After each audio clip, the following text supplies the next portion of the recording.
Good morning, you're watching Daybreak live on A News and I'm your host Nadia Jani, here to take you through the day's top stories. So let's take a look at the headlines. More than 1,700 people are known to have been killed in the Venezuela double earthquake as rescue efforts continue.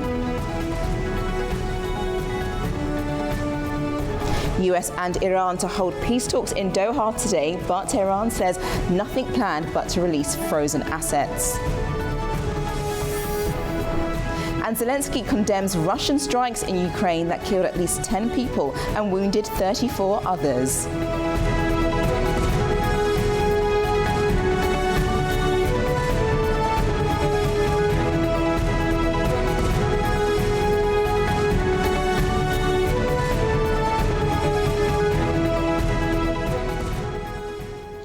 First this morning, the humanitarian crisis in Venezuela is deepening after last week's deadly twin earthquakes. Thousands remain missing, emergency shelters are filling up, and rescue crews are still racing against time. Here's the latest.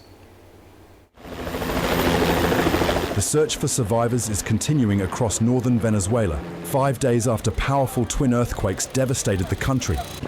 The official death toll has risen to more than 1,700 people, and tens of thousands of people are still believed to be missing.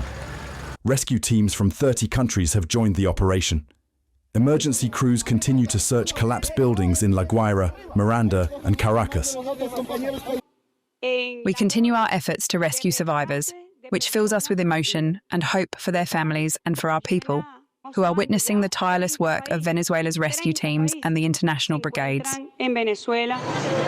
Despite the international response, many communities say government help has been slow to arrive. In the port city of La Guaira, one of the worst hit areas, families and neighbours are still digging through the rubble with crowbars, pickaxes, and even their bare hands in the hope of finding loved ones.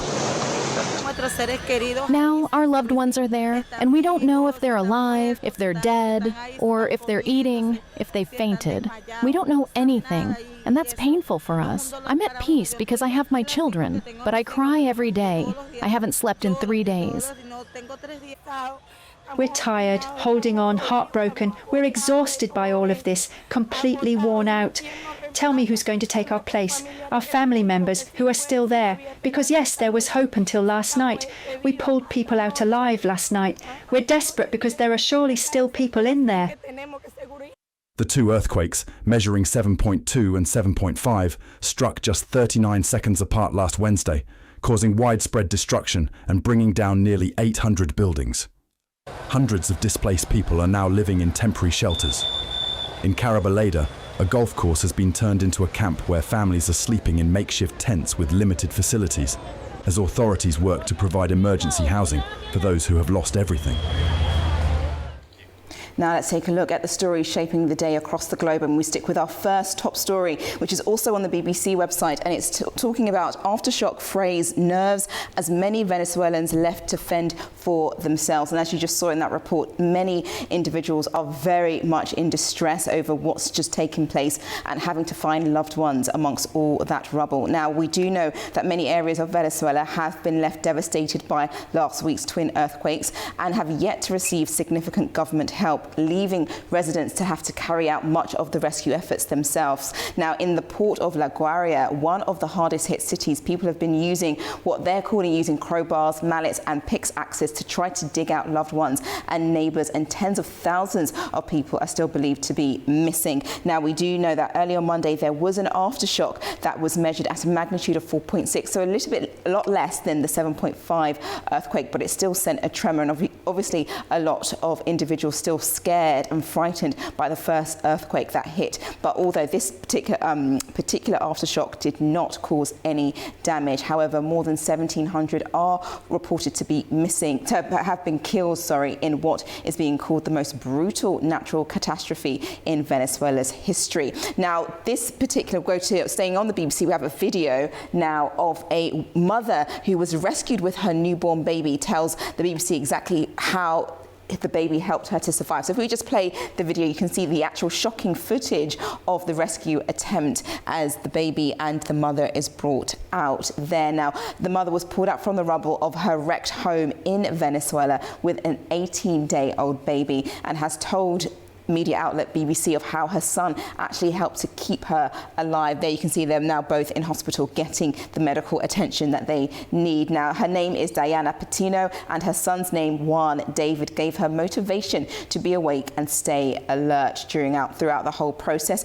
So thankfully there's these miraculous stories of people being found, survivors being found and pulled out from the rubble, but that search and rescue still continues. And now if we go to our next piece of aerial footage, you'll see some more exactly of how grand this devastation actually is, because there are now drone shots of a collapsed building in Venezuela's housing complex after the earthquake. This is what you're seeing right now on your screens, and that is just mind-boggling how much of that now is full of people that have unfortunately died or might still be stuck under pieces of concrete slab, everything in relation to what took place last week Wednesday. Now, international aid has been mobilised, but hopes of finding survivors are fading by the day. Now, the magnitude earthquake, just to remind you, was 7.2 and the other one was 7.5 quakes that struck on Wednesday evening, 39 seconds of each other in the northern state of La Guaira, causing almost 800 buildings to collapse, is what you're seeing. One particular residential complex right now has been pretty much devastated to the ground and only is rubble. And now search and rescue teams are heading there to see if they can find any survivors. Now, adding to this, now the opposition leader Maria Corina Machado said that she will return to Venezuela due to the earthquakes in the country. Now, the opposition leader has made contact with several US administration officials to support her return to Venezuela. That's what Reuters reported. However, Machado, who is currently in Panama, has been living in Panama and hiding since claiming victory in the disputed 2024 elections as well. So these are some more of on your screen, more of the rescue and aid that has been sent to Venezuela. But just on the opposition leader, Trump's administration actually prefers that the acting president, Delcy Rodriguez, stays in power and feels that the opposition leader does not have enough support from the people in order to come back and to bid her own type of presidency in the country, especially now with such a humanitarian crisis in Venezuela. But we'll keep you updated on that.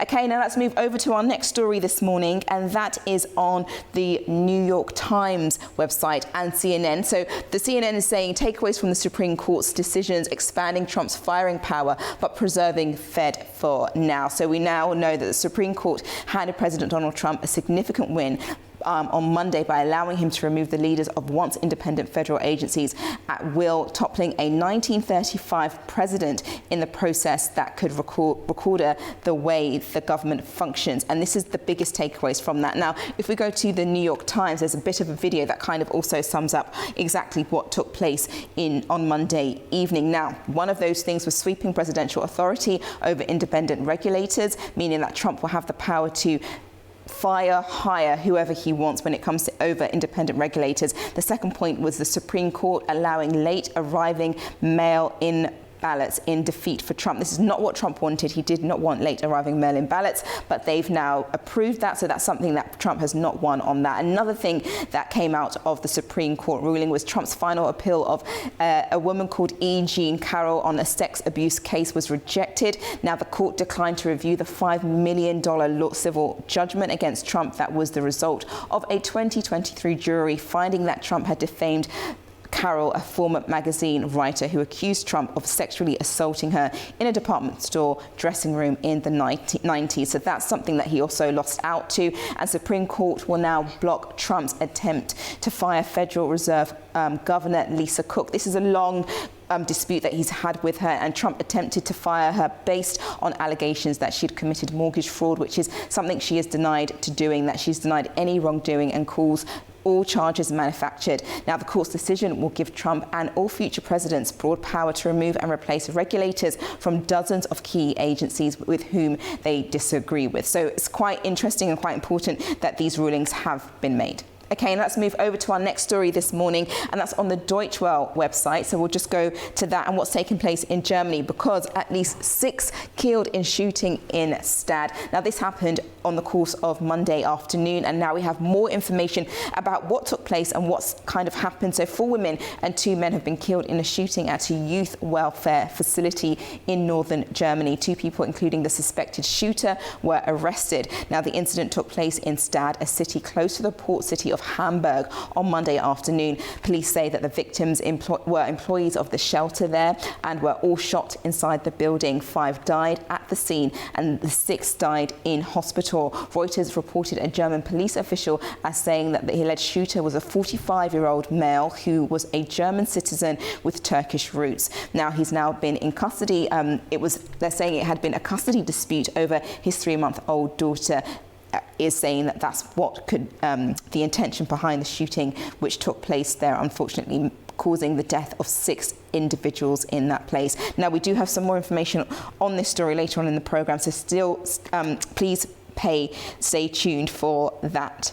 Okay, let's move over to our next story this morning, and that's another on the Guardian website in relation to Monaco, because Monaco explosion injures 3 and triggers police hunt. Now, an explosion in Monaco, which has triggered a police hunt for a man suspected of detonating a makeshift bomb that injured 3 people. Now, the blast occurred Monday evening, so coming into our morning this on Tuesday, in the semi-enclave famous for casinos, super yachts. This place is very much for the rich and famous, you could say. Now, a French newspaper said video surveillance images showed a man dropping a backpack at the entrance of the residential building shortly before the explosion happened. The paper also mentioned and reported that the victims were of Ukrainian nationality. Now, Monaco is a tax-free micro-state in the French Riviera, known as a haven for billionaires and their luxury yachts. So quite interesting that has taken place there, but the explosion struck around 9 p.m. local time on Monday evening, which is 11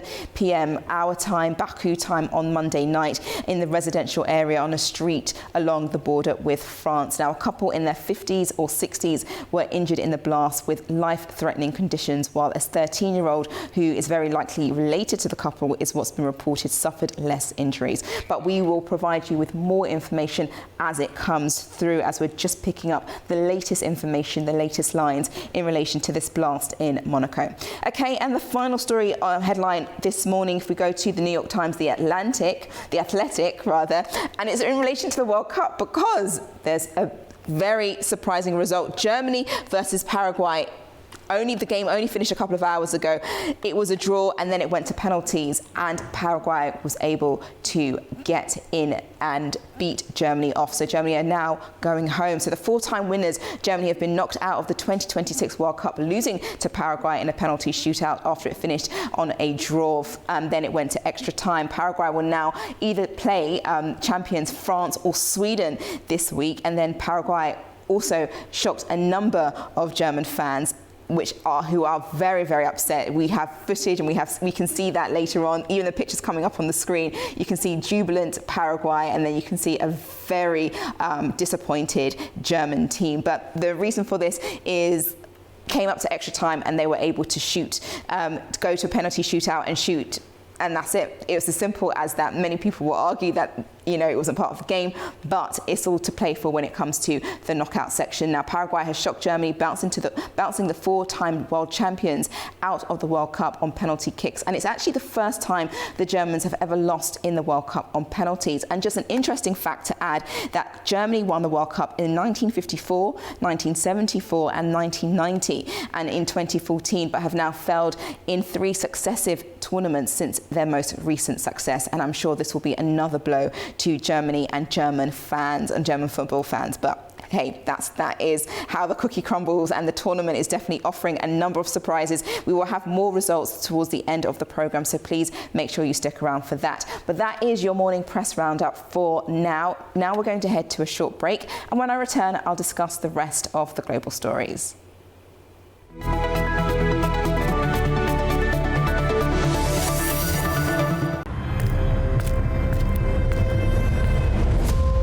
Manuel González, Bautista Juan, Francisco Fernández. Why is there a list of Spanish names at a flight school in the Soviet Union? I added a year to my real age because otherwise I wouldn't have qualified. $1,011,697 were paid for the training. So they gave them Russian names, and nobody would know anything. They turned them into fighter pilots in 6 months. Flying, classes, and non-stop. There were about 20 fatal accidents. That's nothing for 850 kids who knew nothing about aviation. Any enemies? There were 40 of them. I didn't see a single one. They wore headsets connected by rubber tubes. In an unknown language. It was made entirely of wood and fabric. It doesn't have any brakes either. The I-16 was like a doll. We flew at 6,000 meters without oxygen. Push the stick forward. Truly scared. Some pilots would lose consciousness and fall. In this way, the Republic held out for not 1, but 3 years. Then the school was closed. If you return to Spain, Franco will execute you. Stalin approached him and asked, are you Georgian? No, I'm Spanish.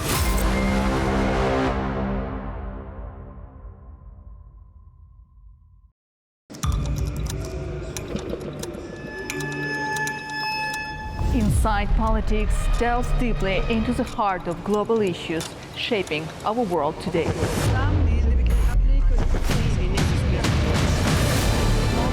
Join me for your go-to source of political analysis from across the region and beyond.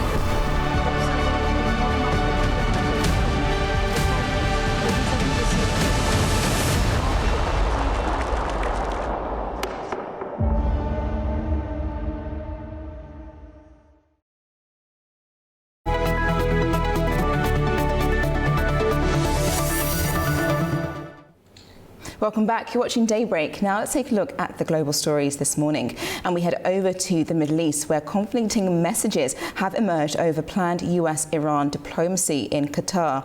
While Washington says senior officials will travel to Doha this week, Tehran insists no direct meetings with the US have been scheduled. Here's more. Both Iran and US have issued opposite statements concerning meeting in Doha this week. Tehran said on Monday that no meeting had been scheduled. It's after weekend missile fire from both sides tested the ceasefire to end the 4-month-old war. However, US President Donald Trump said in a social media post that Iran had requested a meeting in Doha for Tuesday. And the White House says it's sending Trump's son-in-law Jared Kushner and his envoy Steve Witkoff to lead the negotiating team, where discussions on the memorandum will continue alongside technical talks. Meanwhile, Iran says it's sending its technical delegation to Qatar this week, but Foreign Ministry spokesperson Esmail Baghaei said this had no relation to the Americans' visit and that no talks between the two sides were scheduled. Iran's Deputy Foreign Minister, Kazem Garibabadi, said consultations with Qatar are continuing on issues including implementation of the agreement, and that formal technical talks will only begin once both sides agree on the date, venue, and necessary conditions. Separately, Garibabadi said Iranian and Omani experts will soon begin discussions on redefining transit routes through the Strait of Hormuz, adding that Iran would seek to obstruct vessels traveling outside the designated shipping routes. Now to Europe, and 6 people have been killed in a shooting at a youth welfare facility in the northern German town of Stade near Hamburg. Police say a suspect has been arrested and a firearm recovered, with authorities describing the incident as a domestic-related attack. 6 people have been killed in a shooting at a youth welfare facility in the northern German town of Stade near Hamburg. Police said the perpetrator and another person were arrested shortly afterwards. Authorities said emergency services were called to the scene after reports of gunfire shortly after midday on Monday. The area was quickly cordoned off as armed police units and forensic teams were deployed. Witnesses described a rapid police response and the moment officers intercepted the suspect's vehicle nearby. We saw the police vehicles here and at first thought it was just a normal road accident. Then we just heard that several police cars were coming from all directions, some of them at high speed. At first, we tried to work out what on earth had happened until we saw the other police vehicles. They just told us to get to safety. Police said the victims were employees of the facility, not residents or children. Investigators said the suspect initially fled the scene in a car before being apprehended in a swift police operation. Lower Saxony Interior Minister Daniela Behrens said the attack appears to have been motivated by personal circumstances. According to the information available so far, this was a crime committed for family reasons, an act of violence carried out in an extremely cold-blooded manner with no political or economic motives. Thanks to the swift and decisive action of the police officers, the suspected shooter was arrested shortly after the incident. He is currently in police custody. A firearm was seized at the time of his arrest. Police said the suspect had a prior record in relation to threats, but was not previously considered highly dangerous. And the motive is believed to be linked to a custody dispute involving the suspect's infant daughter, who was inside the building at the time, but was unharmed. The race to shape Britain's next political chapter is moving beyond Westminster. Previous Mayor and now MP Andy Burnham has used a major speech in Manchester to argue that power, growth and opportunity must be rebuilt from the regions up. Our correspondent Zainab Farhadza has reports from Manchester.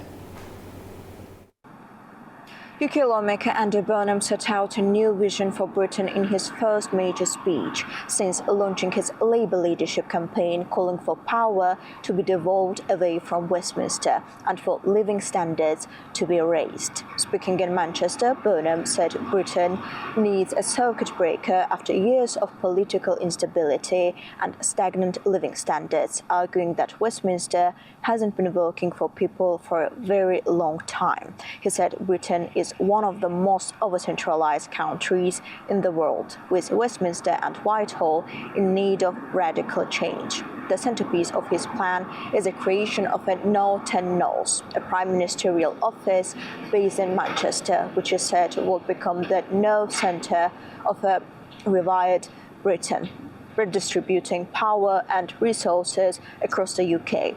Burnham said he wants to bring the Greater Manchester way to Westminster, replacing political conflict with collaboration between government, businesses, communities and trade unions. He described the approach as Manchesterism, saying growth should be built from the bottom up, backed by investment in infrastructure, housing and good jobs. He also pledged what he described as the biggest council house building program since the post-war period, saying Britain has lost almost 1.5 million council homes since the 1980s, leaving similar numbers on housing waiting lists. Talking about cabinet appointments, Burnham said he would only make them if he becomes Prime Minister, but promised an inclusive team representing both the party and the country. Burnham is currently the only declared candidate to take over from Keir Starmer and could be made Prime Minister next month. Zainab Farhadza, A-News, Manchester, United Kingdom. Now, an explosion at a residential building in Monaco has injured 3 people. 2 of them are critically ill, according to French media reports. Authorities said the blast happened on Monday evening after a bag containing an explosive device was left outside a building near the French border. Monaco's Minister of State said it was very likely an attack and an investigation was underway. Officials say 2 of the injured remain in critical condition.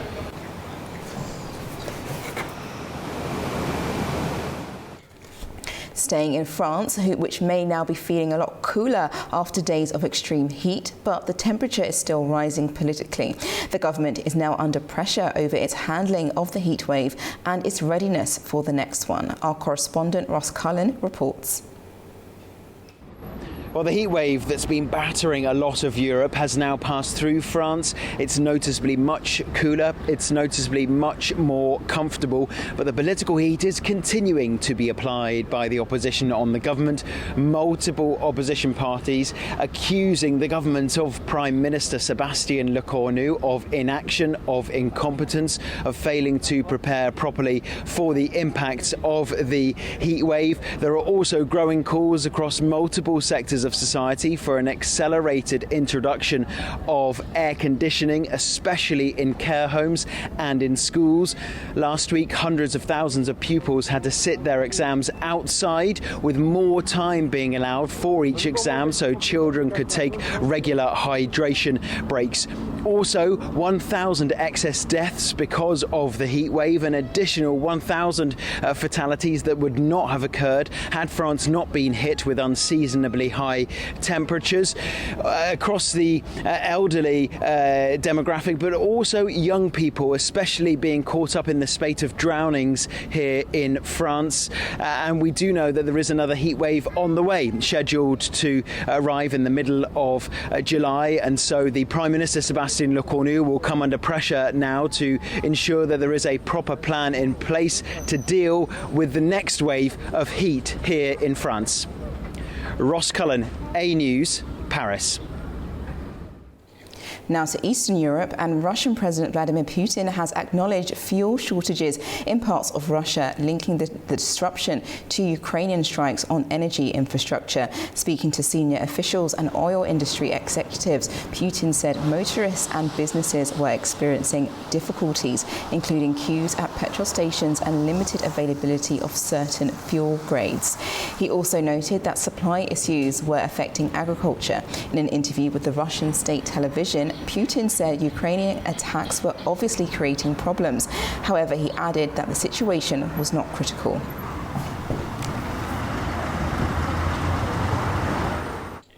Staying on the war in Ukraine, the Russia-Ukraine war continues with attacks reported across several Ukrainian cities.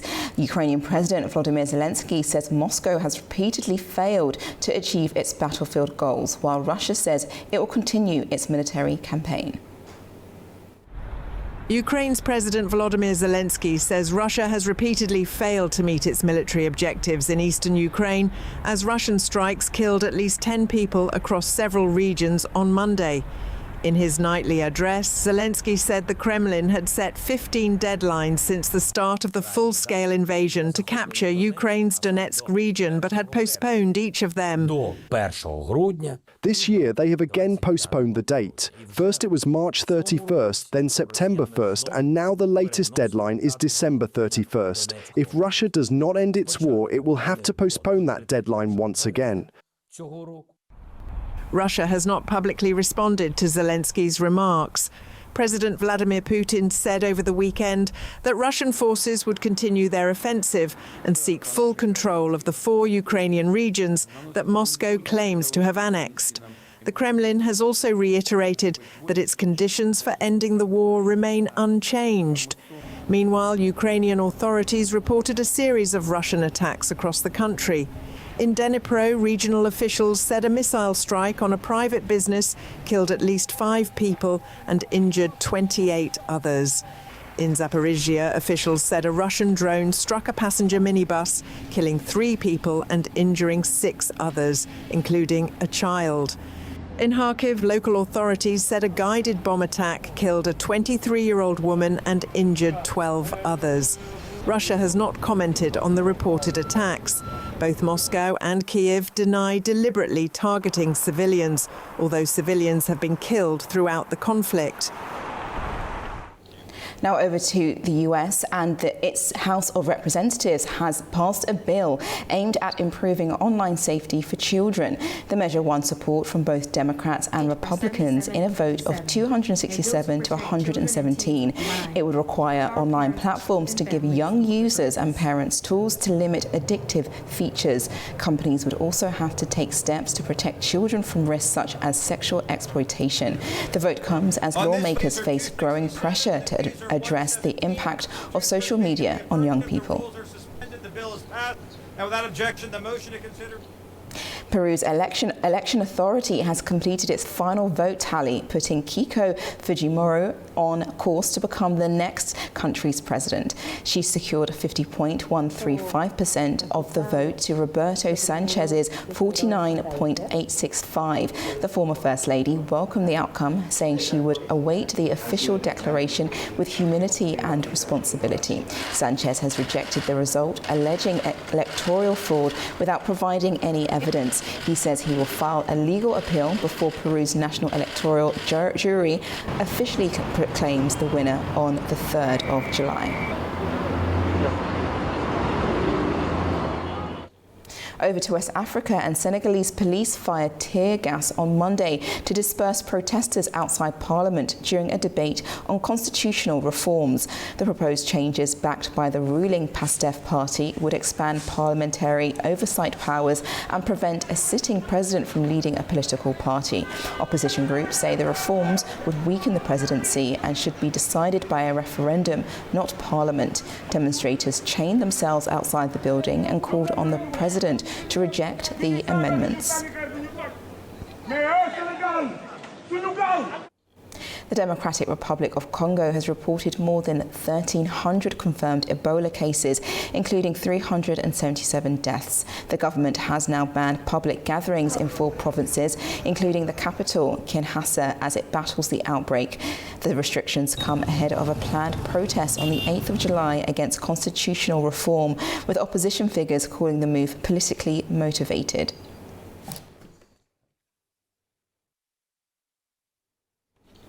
Now to a quick break. When I return, I'll take a look at the regional stories and we'll be joined by a guest to go through all the stories there. Don't go anywhere.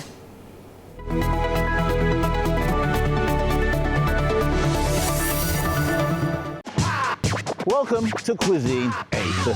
Wine has been made here for centuries. Look at that delicious honey. We're really high up in the clouds now. Lamb, chestnut, onion. Nice to meet you, dude. Come on, we're not young men anymore. Let me help you, chef. Come on. Yes, I'll hold. Before they even taste, they're putting salt. I said, whoa! Taste it first and then put salt. I did nothing. My hands are absolutely clean. Again. Served by the executive sous chef. Yes. Oh my God. My mouth is watering. Oh. Process is one process. All that butter. I think I put on about 10 kilos just to eat your food. You can have this one. This is my favorite. Okay. One more. But I can't eat anymore. Okay, one more.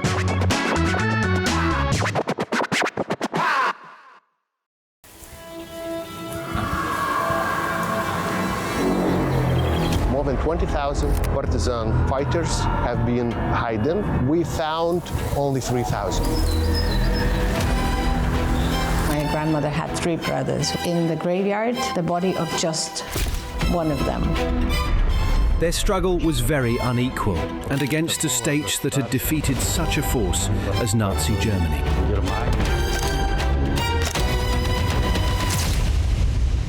A lot of resistant fighters in the beginning of Soviet occupation actually would end up here, if not killed somewhere in the woods.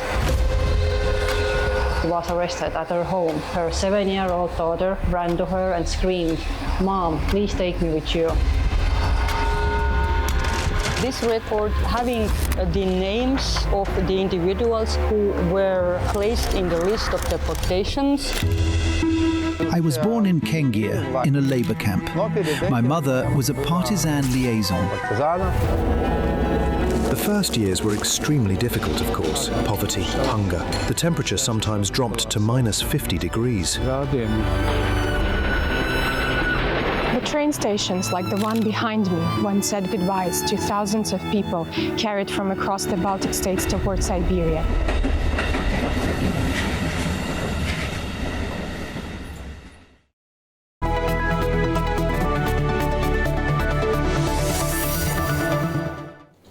Welcome back and thank you for joining me this morning. Now let's turn to the region and we head first over to Georgia because Prime Minister Irakli Kobakedzy's official visit to Kazakhstan marks another important step in Georgia's growing engagement with Central Asia. The centerpiece of the visit was the signing of the Strategic Partnership Agreement between Georgia and Kazakhstan. Beyond the bilateral dimension, however, the visit also signaled the growing strategic importance of the Middle Corridor as both Georgia and Kazakhstan seek to position themselves as indispensable links between Europe and the South Caucasus and Central Asia. Joining me now is Dr. Vakhtang Masaya, political analyst in Tbilisi, Georgia. Welcome to the program. Thank you very much, and thanks also for having me. No problem. Now, for your program.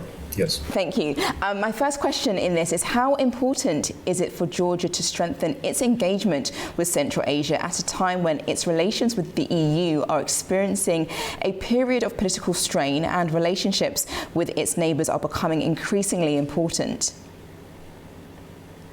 Yes, you're absolutely right, because it's to fostering and also just deepening our relations with Central Asia countries, states, which were as a ex-Soviet republics, and in that period of time had like very close integration.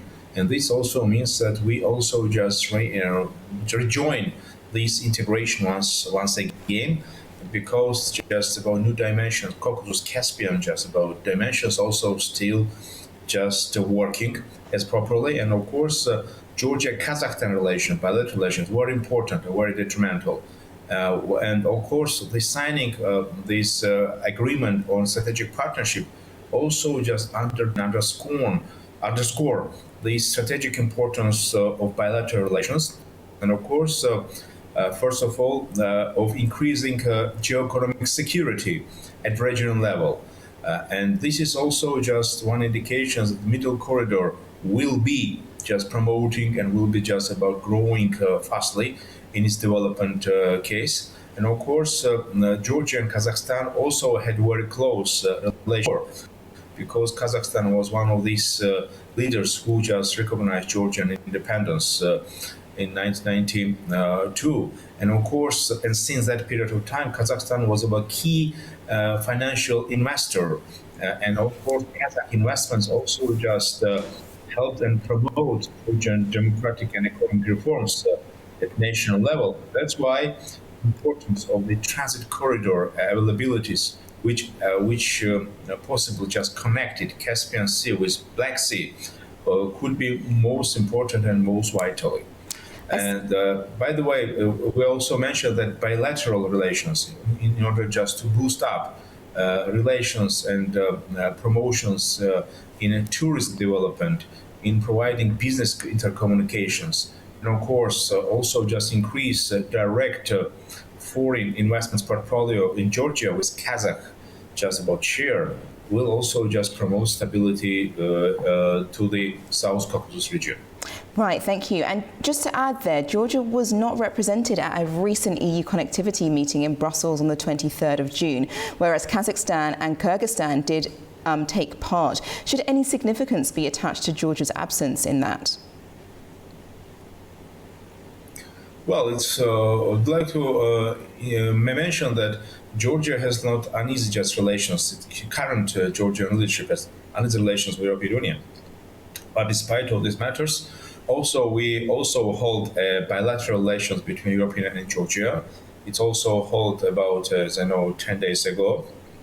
And I would like to mention that anyway, free visa regime still remains in relations between the European Union and Georgia. And I also just underscore that Kazakhstan and Kyrgyzstan will just promoting just this dialogue, and also indicate that East-West corridor will become most important and most detrimental, and in new geoeconomic security and new economic world order provisional case. It's also indicated this fact, by the way. And just on that then, at a time when Georgia's relations with the European Union are experiencing a period of political difficulty, how important is it for Tbilisi to expand trade further eastwards? Yeah, that's what I mentioned, that because Tbilisi should be transformed as like a geoeconomic hub, connecting about Central Asia with just European Union. And this is more important. We will have like just about such format like a 5+1. We also just could be considered that this platform should be transformed into the 5+2. And I guess, moreover, Georgia also engaged in the also just many just about important European Union run economic projects, like undersea bed electronic cable, which also been run by the European Union, and is also valued in about 3 billion euros. So I guess it's only one implication how Georgia is important from the European Union just geoeconomic security perspectives. And of course, as like a bridge between the East and West and between the Central Asia and Europe, will also just becomes most important for this stage. And since October 2025, we've known that Kazakhstan has been exporting wheat to Armenia, with shipments transitioning through Azerbaijan and Georgia, with exactly trade going on there. To what extent does this illustrate Georgia's unique role in the South Caucasus? No, I don't think that Georgia has like a weak positions. Contrary. I think so that this arranging this agreement is also indicated that Kazakhstan and Central Asia countries pay a great attention to the Georgia, because before already just Georgian Prime Minister also paid visit to Uzbekistan and Kyrgyzstan and also Tajikistan. And this is also, and we also just have good relations with Turkmenistan. It's also just a new fora for our just about relations with Central Asia countries and Central Asia region at whole. And I think so that moreover, just promotions and development of the Tbilisi cars, Baku-Tbilisi cars railway project also indicate that very soon Georgia should be also just become one of the key just providers of economic bilateral relations of Azerbaijan, Kazakhstan, Armenia, Kazakhstan. And of course, all these cargoes should be also just been transited via Georgian territories, not only via the Azerbaijani territories, directly with Armenia. And just my last question on all of this is, beyond serving as a transit country, then, could Georgia become an increasingly important facilitator of regional economic integration and confidence building as the Azerbaijan-Armenia peace process advances? Yes, for sure. Georgia has this ability. Georgia several times proposed Armenia, Azerbaijan to be just about to become as like a key moderator and key promoter of the peace and stability. Without Georgia, it's impossible to set up just about stability in the South Caucasus. And of course, Georgia also supported several important just about incentives, like and Georgia also actively participating in realization of the corridor project. And I think so that Georgia has like a very good promotion, because we also have like a very enhanced geopolitical location. We are connecting just the Caspian Sea with Black Sea, and this also just defined much. I see. Well, that's really interesting. Thank you so much, Dr. Masaya, for coming onto the programme and explaining that. That's been very helpful this morning. Thank you again. Thank you very much. Now, Europe's search for new partners is putting the Caucasus and Central Asia in sharper focus. At the Emerge Innovation Summit, leaders and innovators are looking at how technology, talent and investment can build stronger links between the regions. Katie Wilson is there and has the details.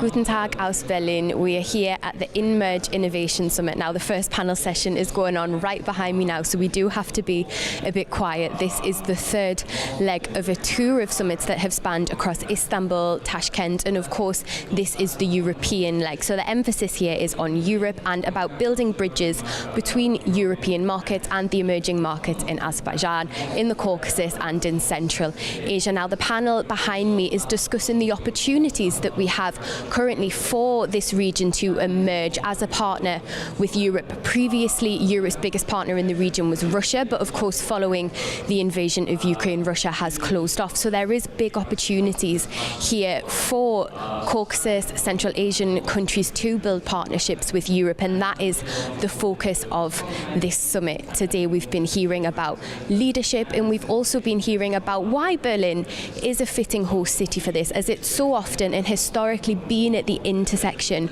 between East and West. Now we've been speaking to the organisers and attendees of this summit about their thoughts. Let's hear what they had to say. So the region up till now has been not discovered, I want to say, although it's very rich in human potential, amazing tech skills, not so expensive, and then culturally not so far away, and it's very easy to integrate, culturally solutions and teams together. So we believe that now is the timing to build those bridges and let them work. So I think maybe the overall key message that I'm taking away, not just from my talk, but from all of them, is that, in this age of AI, of technology, of efficiency, being, truly knowing yourself as a human and using that as a strength in how you relate to others is a key thing going forward.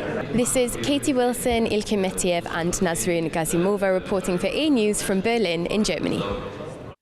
Now we head over to Azerbaijan, and its Ministry of Foreign Affairs said that the decision by the Israeli government concerning, and I quote, the so-called Armenian genocide is a matter of serious concern.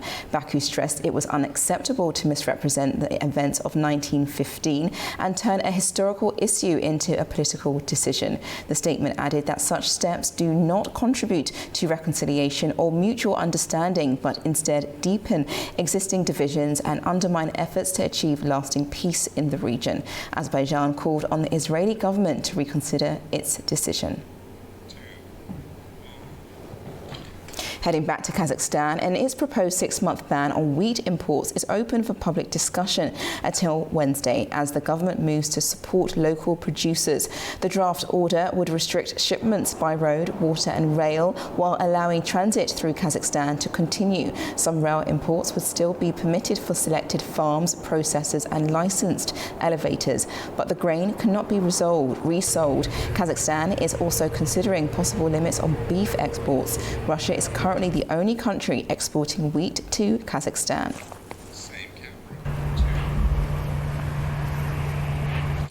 Then we head next door over to Uzbekistan, who is drafting legislation to restrict social media access for under 16-year-olds.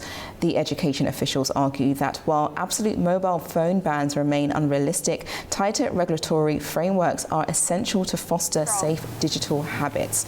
The proposal slated for public discussion aligns Tashkent with a growing global trend toward youth-focused internet controls following recent policy shifts in Australia, Norway and France.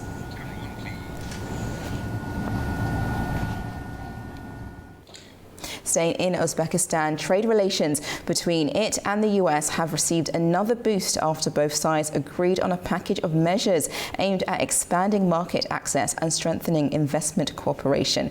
The announcement follows high-level trade talks in Tashkent as Uzbekistan continues its bid to join the World Trade Organization. The United States says it will not introduce any additional tariffs on Uzbek exports beyond those already provided under U.S. legislation. And Uzbekistan says it will offer a favorable tariff regime for a broad range of American industrial and agricultural products. That's according to Uzbekistan's Special Representative on the World Trade Organization Affairs, Azizbek Urunov. The latest agreements come after Washington Trade Representative Jameson Greer recently visited Tashkent, where he held talks with President Shavkat Mirziyoyev and senior government officials. Bilateral negotiations with the United States concluded in late 2024, after 14 months of discussions with Washington reaffirming its support for Uzbekistan's goal of completing the WTO accession process by the end of this year. The two sides also agreed to strengthen investment cooperation and continue negotiations on a broader trade and investment agreement expected to deepen economic ties between the two countries. The discussions build on growing economic cooperation between the two countries. Tashkent International Investment Forum, hosted 2 weeks ago, attracted more than 10,000 participants. Investment agreements worth a record $43 billion were signed, underscoring Uzbekistan's effort to attract foreign capital and expand international partnerships. It is Sivir Rajab reporting from Tashkent, Uzbekistan, A News. Now heading to Georgia, and its push to strengthen its role as a bridge between Asia and Europe is back in focus as Prime Minister Irakli Kopakadze visits Kazakhstan. The talks are expected to centre on trade, energy and the fast-growing Middle Corridor. Our correspondent Nini Niklashevli reports. Irakli Kopakadze touched down in Astana this morning, where he was greeted by Kazakhstan's President Kassym-Jomart Tokayev at the Independence Palace, followed by government-level talks with Prime Minister Olzas Bektenov, with ministers from both countries around the table. The relationship between Tbilisi and Astana has been growing steadily, and the figures back that up. Bilateral trade rose by 35% in the first 5 months of this year alone, and that growth has not happened by accident. It's been driven by a shared strategic interest. The Middle Corridor, the Trans-Caspian trade route linking China with Europe while bypassing Russia. Georgia and Kazakhstan are two of its most important hubs, and both governments have invested heavily in expanding this route. Last year, Kazakhstan opened a new container terminal at Poti Port, its first infrastructure project on Georgian soil, as part of more than $600 million in Kazakh investment in Georgia. Energy ties run just as deep. Kazakh oil already flows west through the Baku-Tbilisi-Ceyhan pipeline, and there is growing momentum behind plans for a green energy corridor linking Central Asian renewable power to European markets via the Black Sea.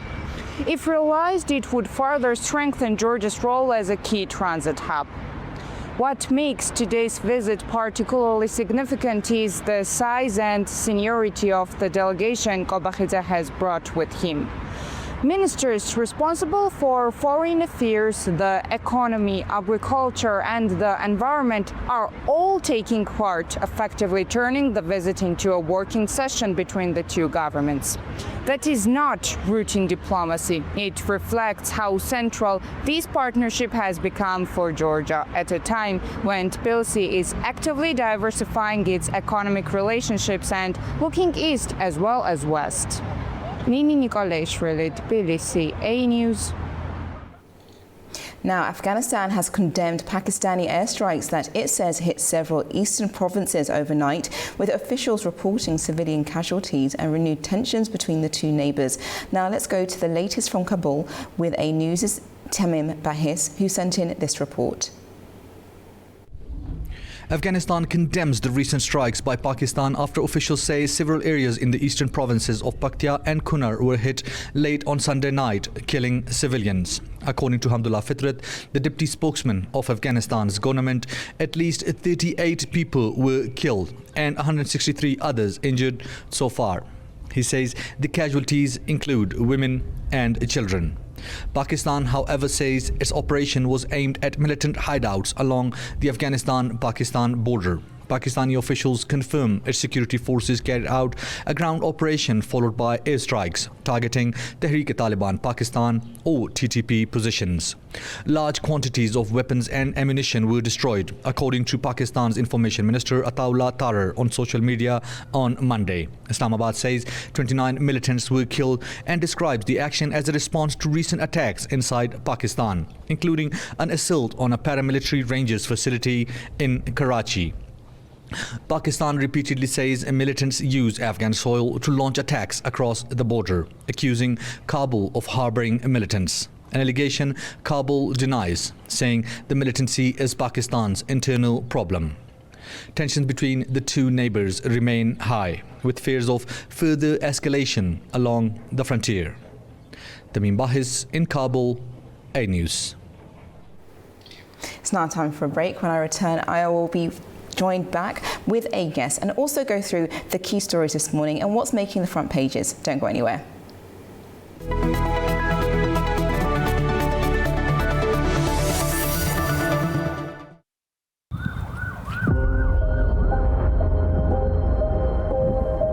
We are in Seoul's Republic of Korea, a country that for more than 70 years has lived in the shadow of unfinished war.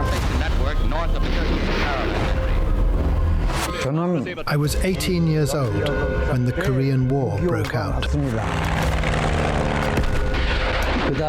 My two brothers were dragged out to the front yard of the village public hall and forcibly subjected to a trial under the name of People's Trial. The military demarcation line, created after the Korean War, became a massive wall, preventing separated families from meeting.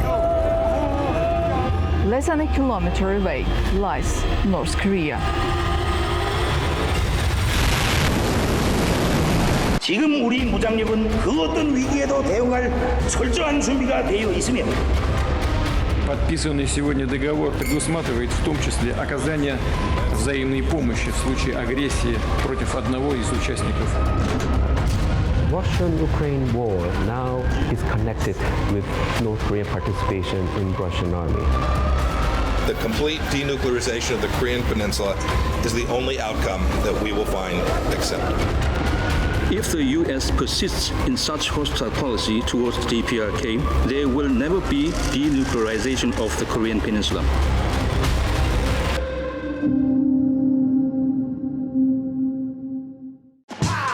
Welcome to Cuisine A to Z. Wine has been made here for centuries. Look at that delicious honey. We're really high up in the clouds now. Lamb, chestnut, onion.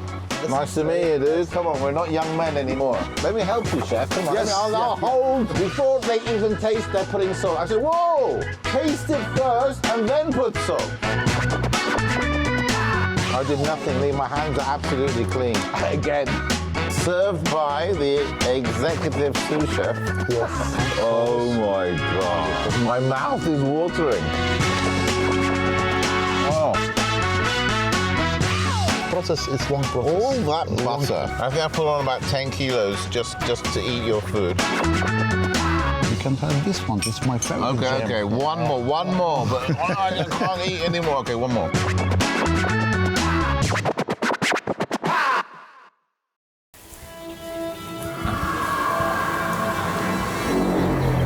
More than 20,000 partisan fighters have been hidden. We found only 3,000. My grandmother had 3 brothers. In the graveyard, the body of just one of them. Their struggle was very unequal and against a state that had defeated such a force as Nazi Germany.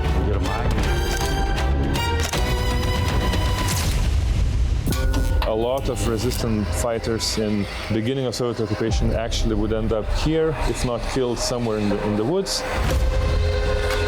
She was arrested at her home. Her 7-year-old daughter ran to her and screamed, "Mom, please take me with you." This report having the names of the individuals who were placed in the list of deportations. I was born in Kengia, in a labor camp. My mother was a partisan liaison. The first years were extremely difficult, of course. Poverty, hunger. The temperature sometimes dropped to -50 degrees. The train stations, like the one behind me, once said goodbyes to thousands of people carried from across the Baltic states toward Siberia.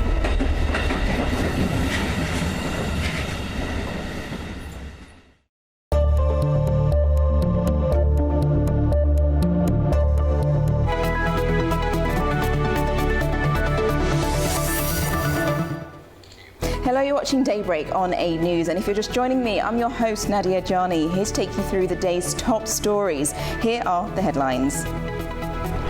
More than 1,700 people are known to have been killed in the Venezuela double earthquake as rescue efforts continue.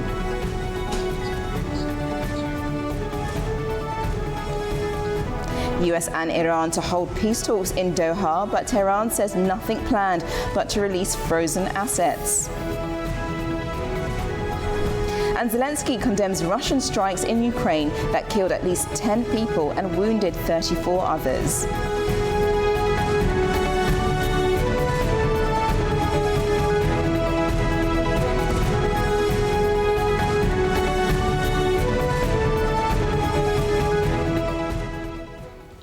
Now let's take a look at the story shaping the day across the globe, and we head first over to WhatsApp website, which you may not know that it has its official news on there, but that's because things are changing.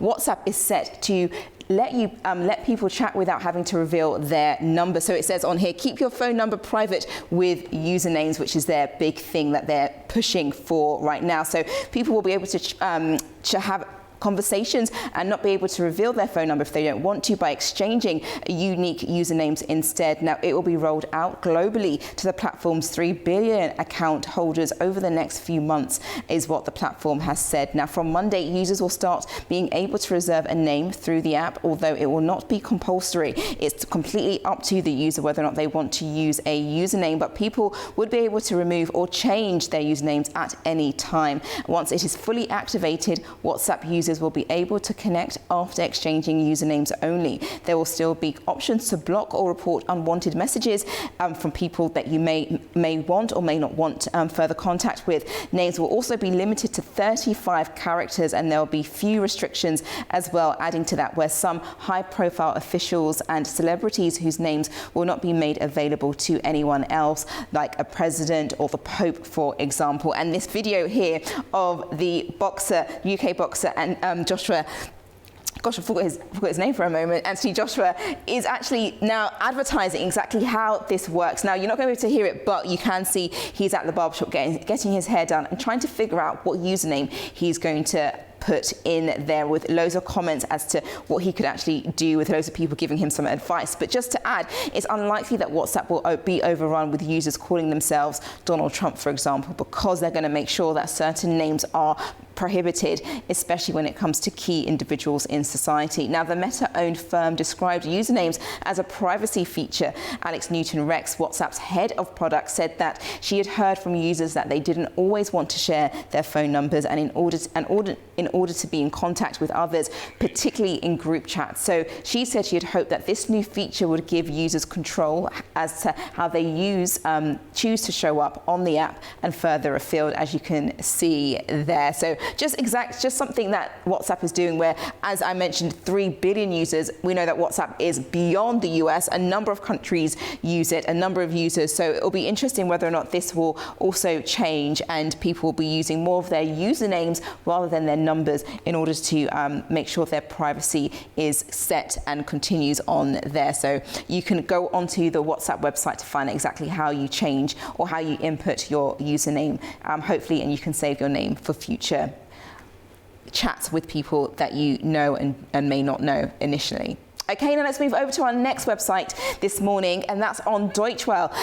The headline here reads, at least 6 killed in shooting in Stad. Now, 4 women and 2 men have been killed in a shooting at a youth welfare facility in northern Germany. 2 people, including the suspected shooter, were arrested as well, and the incident took place in Stad, a city close to the port of the city, Hamburg, on Monday afternoon. Police say that the victims were employees of the shelter, were shot inside the building. 5 died at the scene and 6 died. The 6th person died in hospital. Reuters reported that a German police official as saying that the alleged shooter was a 40-year-old male who was a German citizen with Turkish roots. Now, he had been in a custody dispute over his 3-month-old daughter, police have said. So it's just something that we are watching closely. We do have some more further updates on this story later on in the programme, so please make sure you stay tuned to that.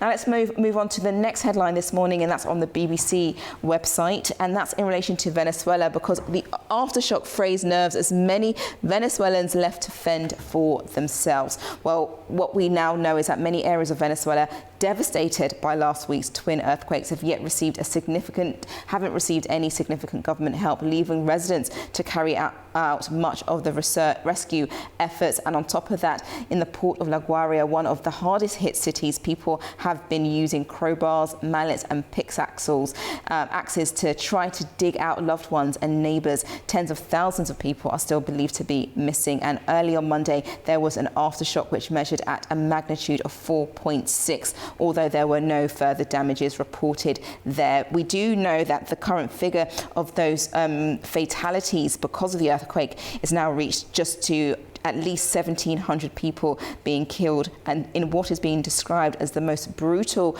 natural catastrophe in Venezuela's history. Now, let's go to this report for some more information on this story. The search for survivors is continuing across northern Venezuela, 5 days after powerful twin earthquakes devastated the country. The official death toll has risen to more than 1,700 people, and tens of thousands of people are still believed to be missing. Rescue teams from 30 countries have joined the operation. Emergency crews continue to search collapsed buildings in La Guaira, Miranda, and Caracas. We continue our efforts to rescue survivors, which fills us with emotion and hope for their families and for our people, who are witnessing the tireless work of Venezuela's rescue teams and the international brigades. Despite the international response, many communities say government help has been slow to arrive. In the port city of La Guaira, one of the worst hit areas, families and neighbours are still digging through the rubble with crowbars, pickaxes, and even their bare hands in the hope of finding loved ones. Now our loved ones are there, and we don't know if they're alive, if they're dead, or if they're eating, if they fainted. We don't know anything, and that's painful for us. I'm at peace because I have my children, but I cry every day. I haven't slept in 3 days. We're tired, holding on, heartbroken. We're exhausted by all of this, completely worn out. Tell me who's going to take our place, our family members who are still there. Because yes, there was hope until last night. We pulled people out alive last night. We're desperate because there are surely still people in there. The two earthquakes, measuring 7.2 and 7.5, struck just 39 seconds apart last Wednesday, causing widespread destruction and bringing down nearly 800 buildings. Hundreds of displaced people are now living in temporary shelters. In Carabaleda, a golf course has been turned into a camp where families are sleeping in makeshift tents with limited facilities, as authorities work to provide emergency housing for those who have lost everything. We now head over to the Middle East, where conflicting messages have emerged over planned US-Iran diplomacy in Qatar. While Washington says senior officials will travel to Doha this week, Tehran insists no direct meetings with the United States have been scheduled. Here's more. Both Iran and US have issued opposite statements concerning meeting in Doha this week. Tehran said on Monday that no meeting had been scheduled. It's after weekend missile fire from both sides tested the ceasefire to end the 4-month-old war. However, US President Donald Trump said in a social media post that Iran had requested a meeting in Doha for Tuesday. And the White House says it's sending Trump's son-in-law Jared Kushner and his envoy Steve Witkoff to lead the negotiating team, where discussions on the memorandum will continue alongside technical talks. Meanwhile, Iran says it's sending its technical delegation to Qatar this week, but Foreign Ministry spokesperson Esmail Baghaei said this had no relation to the Americans' visit and that no talks between the two sides were scheduled. Iran's Deputy Foreign Minister Kazem Garibabadi said consultations with Qatar are continuing on issues including implementation of the agreement, and that formal technical talks will only begin once both sides agree on the date, venue, and necessary conditions. Separately, Garibabadi said Iranian and Omani experts will soon begin discussions on redefining transit routes through the Strait of Hormuz, adding that Iran would seek to obstruct vessels traveling outside the designated shipping routes. Staying on this topic in the Middle East, talks in Doha between the US and Iran, which are expected to take place later today, comes right off the heels of the halted strikes between the two countries. And I'm sure that's something they'll be talking a lot about. But first, joining me now to offer a look ahead into what this meeting will achieve is political analyst James M. Dorsey, joining me from Singapore. Welcome to the programme again. Thank you for having me. Great. Well, let's get straight to it. Firstly, there seems to be contradictory messages coming from the US and Iran, which is no surprise because we've been seeing this play out in a number of different ways. But Trump says the talks are to continue negotiations with officials, but Iran says the talks are only there to uphold US's commitments to the ceasefire. What is actually happening today? Well, I think, first of all, one has to read carefully what the Iranians have been saying. Whereas Donald Trump has said there are going to be meetings at a high level as well as technical, at a technical level. The Iranians have said there are going to be no direct meetings between the United States and Iran. In other words, that they're going to be talking to the Qataris. The Qataris are one of the mediators in this. And so the Qataris will be the go-between, presumably together with the Pakistanis in all of this. Fundamentally, there are two issues, if you wish, here. One is both countries wanted a memorandum of understanding because they wanted to extend the ceasefire. To achieve that, they've drafted a document that in many ways is vague and where the real issues were kicked down the road. Both with regard to the Strait of Hormuz, as well as with regard to release of Iranian funds that were frozen and who will have control of those funds. Issues that these talks are going to be focusing on. And what lies behind that is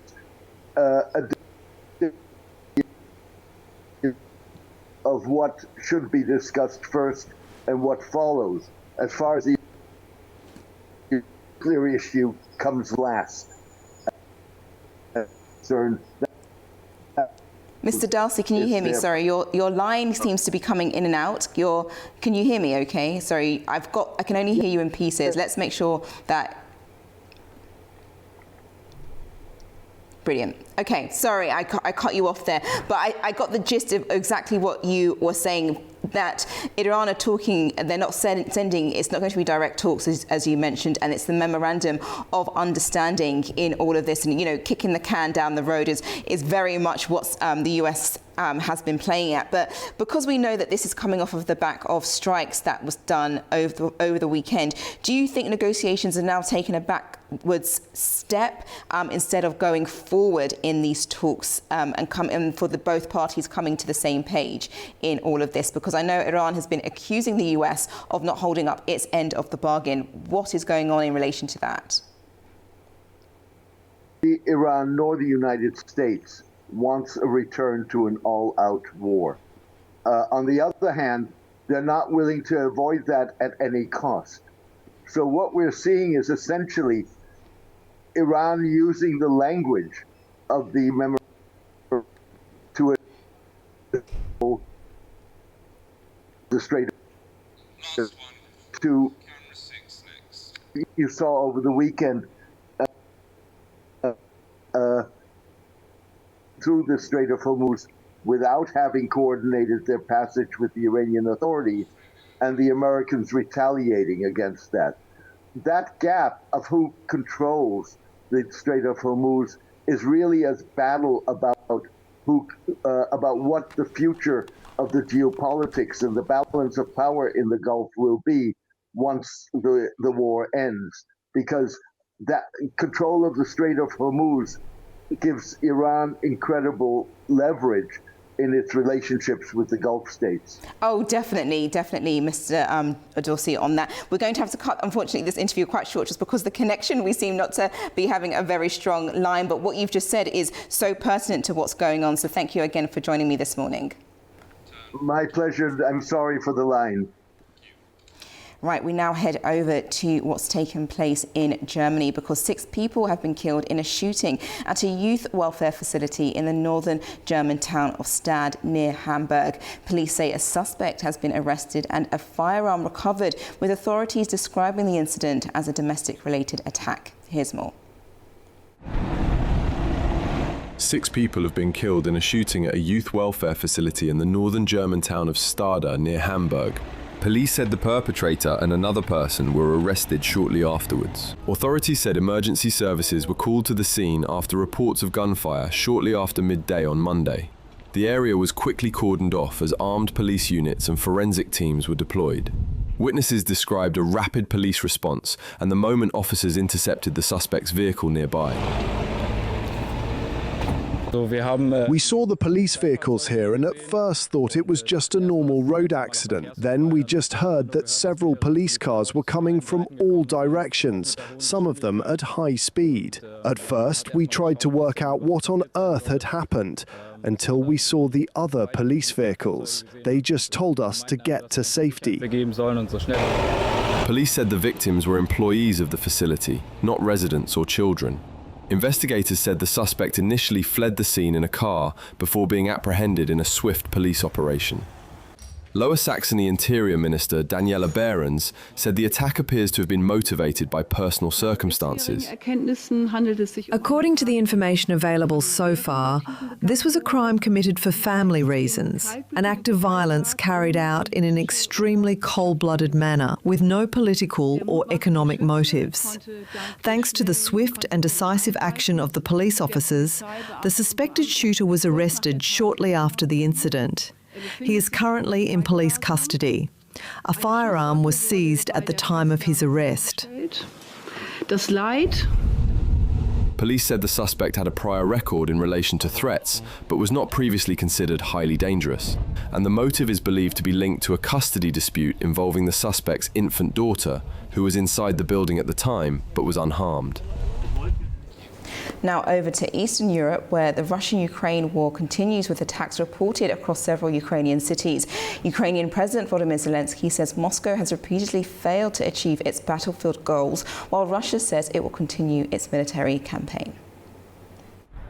Ukraine's President Volodymyr Zelenskyy says Russia has repeatedly failed to meet its military objectives in eastern Ukraine, as Russian strikes killed at least 10 people across several regions on Monday. In his nightly address, Zelenskyy said the Kremlin had set 15 deadlines since the start of the full-scale invasion to capture Ukraine's Donetsk region, but had postponed each of them. This year, they have again postponed the date. First it was March 31st, then September 1st, and now the latest deadline is December 31st. If Russia does not end its war, it will have to postpone that deadline once again. Russia has not publicly responded to Zelenskyy's remarks.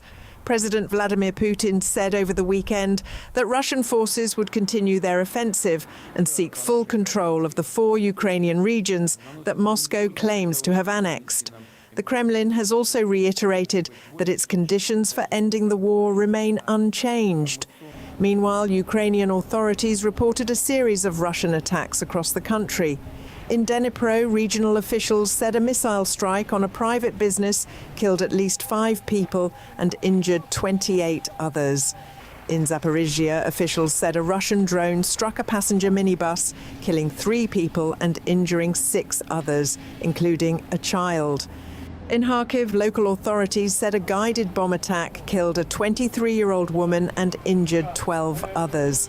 Russia has not commented on the reported attacks.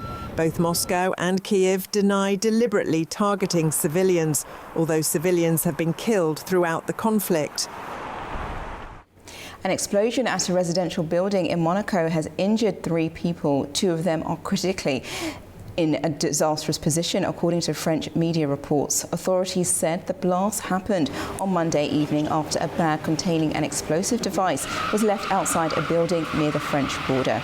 Monaco's Minister of State said it was very likely an attack and an investigation was underway. Officials say that 2 of the injured remain in critical condition. The US House of Representatives has passed a bill aimed at improving online safety for children. The measure won support from both Democrats and Republicans in a vote of 267 to 117. It would require online platforms to give young users and parents tools to limit addictive features. Companies would also have to take steps to protect children from risks such as sexual exploitation. The vote comes as lawmakers face growing pressure to address the impact of social media on young people. The rules are suspended. The bill is passed, and without objection. 3 people, including a child, were killed in an Israeli airstrike in central Gaza, according to Gaza officials on Monday, as fighting continued despite a ceasefire. Gaza's health ministry said 12 people, including 4 children, were killed by Israeli forces since Saturday. In the West Bank, a teenager was killed during an Israeli military raid. The Israeli army said it was reviewing the incident. Israel says its operations target militants, while Hamas says the strikes violate the ceasefire. Both sides denied deliberately targeting civilians.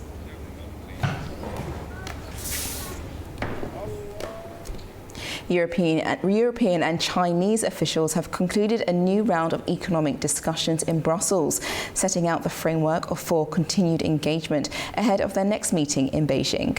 Our correspondent Anita Sharma has more. Welcome to This Day in Europe, where the EU and China wrap up high-stakes trade talks in Brussels with an agreement to step up negotiations before October's meeting in Beijing. EU Trade Commissioner Maros Šefčovič and Chinese Commerce Minister Wang Wentao agreed to establish 4 working groups covering trade imbalances, export controls, intellectual property, and World Trade Organization reform. The EU continued to press China over what it calls unfair trade practices, including China's record trade surplus with the bloc, limited market access for European companies, and export restrictions on rare earth minerals that have disrupted European supply chains. China, meanwhile, urged Brussels to ease restrictions on Chinese companies in advanced tech exports, warning that protectionist measures threaten economic cooperation. Šefčovič said he wants to see tangible results in the coming months for Europe, warning that China's exports to Europe continue to grow while the bloc's market share in China keeps shrinking. The EU's goods trade deficit with China reached a whopping 360 billion euros last year, up 15% from 2024 and widened by another 10% in the first quarter of this year. Šefčovič said that trend is not sustainable and that the status quo is not an option. China did assure the bloc that its rare earth export controls would not disrupt European industrial supply chains, but despite the constructive tone, fundamental differences remain, and those differences extend far beyond the negotiating table. France has been pushing for a tougher response to what it sees as unfair Chinese trade practices, while Germany and Spain favor a more cautious approach to protect their extensive economic ties with Beijing. Forging a common European position may prove almost as challenging as negotiating with China itself. For A News, I'm Anita Sharma in Arnhem, Netherlands.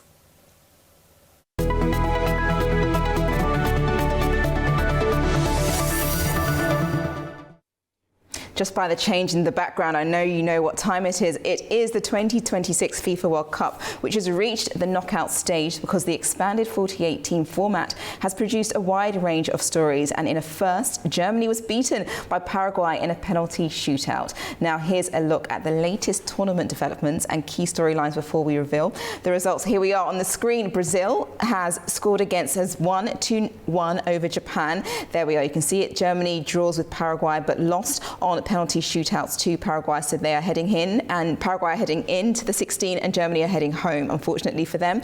And Netherlands drew with Morocco as well. It means that Morocco is actually heading into the 16 as well. So some very shocking results there, but it makes the game that much more exciting. So there you are. Well, those are all your news for this morning. Make sure you stay tuned to A News throughout the day as we have more updates throughout the day. So make sure you are up to date with all of that. I'll be back on your screens tomorrow morning with the latest headlines and a number of guests to go through some of the key stories taking place. Don't go anywhere.